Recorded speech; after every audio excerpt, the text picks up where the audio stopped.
Bonjour mesdames et messieurs chers internautes, nous espérons que vous vous portez très bien. Bienvenue dans l'Afrique en bref de ce vendredi 10 novembre.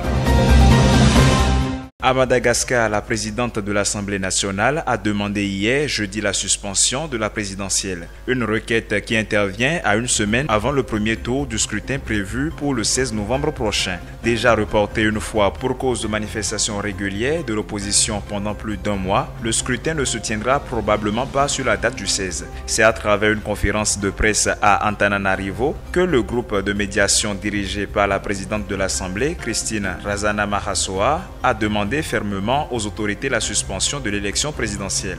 En Afrique du Sud, l'armée est mobilisée pour lutter contre les activités minières illégales. Le secteur minier du pays fourmille d'exploitants clandestins. Ces hors-la-loi perturbent les activités des entreprises reconnues par l'État et provoquent des inquiétudes chez les habitants des zones où ils agissent. Face à cette gangrène, le gouvernement a annoncé hier 9 novembre le déploiement de 3300 membres de l'armée. Avec la police, ils mèneront une opération anticriminalité renforcée contre les activités minières illégales dans toutes les provinces. L'opération, qui devrait durer jusqu'au mois d'avril 2024, coûtera à l'État près de 25 millions d'euros, a souligné Vincent Magwenya, un porte-parole du président Cyril Ramaphosa.